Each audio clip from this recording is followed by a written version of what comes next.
All right, but the judge isn't saying they can call them rioters, looters, or arsonists unless they can prove it. And he also said that the prosecutors can call Rittenhouse a cold-blooded killer if they can back that up with evidence. Look, I would prefer that the judge say, if you can prove it, then you can certainly refer to the acts they engaged in as, quote, looting, arson, and rioting, rather than the name calling.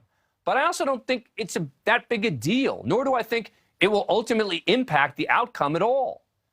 Joining me now is someone who disagrees with me, Elie Mystal, justice correspondent for The Nation, who has written an article entitled, "I Hope Everyone is Prepared for Kyle Rittenhouse to Go Free."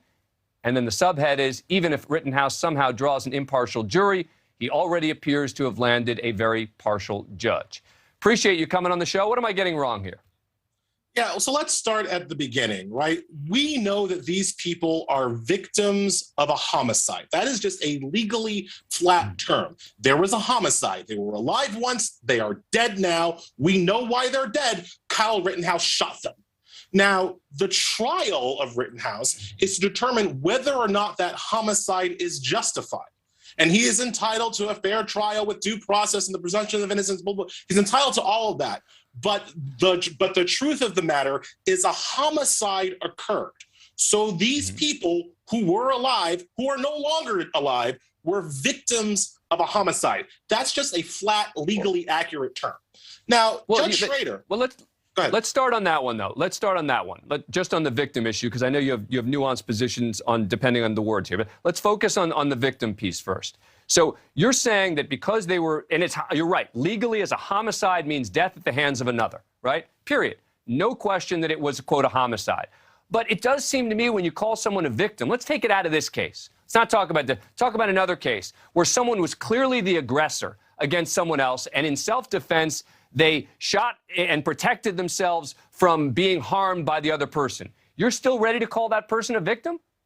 Well, this is what happens in most trials, right? Somebody comes through my window right now, I bang, bang, shoot them dead, and now I have to go on trial for self-defense, and the prosecution is going to say that my victim came through my window, right? Like, I'm not going to like that if I'm a defense attorney, if I'm the defendant or the defendant's attorney. There is a progressive case to do what Judge Schrader did, to not allow prosecution to call victims of homicide victims in the context not just of a murder trial, but in the context specifically of a self-defense trial. I take his point. I see the rationality of his point. Schrader himself, however, says most judges don't agree with him. Most judges don't do this. And certainly we have no evidence of other judges in Wisconsin making this same decision, right? So Schrader is already telling us he is doing, and whether or not that's a longstanding principle of his, whether or not that's a good idea of his, he's already telling us at the outset that he is doing something in this case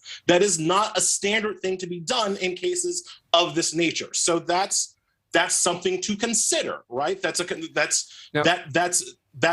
an issue that people are right to point out. Again, that is even if you agree with the overall decision and how it should or could play out in criminal cases going down the line. Schrader himself is saying he's doing something a little bit different that most other judges don't do. Now, do you agree with me that if his ruling was, forget about the name, the rioters, arsonists, et cetera, I don't really like that kind of name calling to allow that in court. But if there is evidence to demonstrate that there was rioting or arson, et cetera, and he presents that as part of his defense in this case, it seems to me that's certainly relevant. Well, no. Well, here's the thing. Again, we're in a self-defense situation. We're in a situation where the homicide is uncontroverted, and Rittenhouse is arguing justification for that homicide using prior bad acts of the victims of the homicide. It's the current bad acts. It's the current bad acts. Did they loot his house? Did they arson his house? Did they riot in his house? No, of course not. But we're not talking about the castle doctrine about his house. I'm saying that they're not going to present a defense that it happened at his house. They're going to present a defense that it was happening as this was going on, and that's relevant to the circumstances surrounding which he found himself.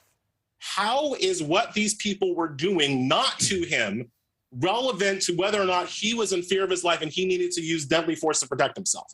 How is setting a fire 4 blocks away relevant to the question of whether or not Rittenhouse had to shoot them to death? So that, but I don't want to. I'm not ceding the ground even that these people should be called rioters or looters or arsonists, because as you keep saying, Dan, you keep saying that the judge is saying if they can prove that they were rioters and looters, then they can use that evidence. Well, the victims aren't on trial, so proving that they no. Wait. In a self-defense case, inevitably the victims will be on trial. In a self-defense case, that's the way it works. You know that as well as anyone. To say that the victims aren't on trial is living in a fantasy world. That's what happens in self-defense cases, no? The victims' morality isn't on trial, number one. Number two, there are 3 victims here. There are 3 people he shot, right? The 2 people who are dead and the one that he was just shot in the arm. It is relevant, I believe, that while the defense might want to try to prove that the person who is still alive was a rioter or a looter or an arsonist, that person has not been charged with rioting or looting or arson. Right. So how can you tell me that the judge is going to allow Rittenhouse to prove that this man might have been a rioter, looter, or arsonist when the legal system itself has brought no charges calling that person a rioter or a looter or an arsonist? I'm going to give you the final word on that one, but I want to ask you one final question, which is, do you think it is fair to say that you have already decided what you think the verdict ought to be? I mean, when I read your article, and I read a lot of your stuff, you do a lot of legal analysis, et cetera. You wrote in your piece, in a just world, Rittenhouse would just go to jail for a double homicide and illegal gun possession. But we do not live in a just world. We live in a white one. It sounds like you have decided what you think the outcome should be. Fair? Oh, absolutely. Yes, absolutely.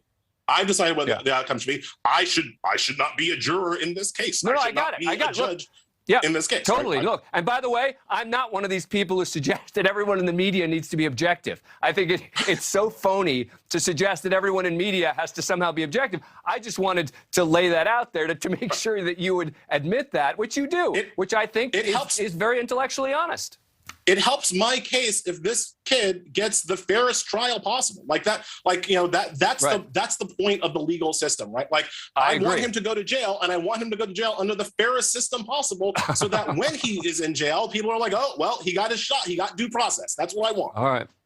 Elie Mystal, thank you so much for coming on the show. Appreciate it. Thanks for having me, Dan. Thank you for watching. Click the red subscribe button below so you can get more of NewsNation's fact-driven, unbiased coverage.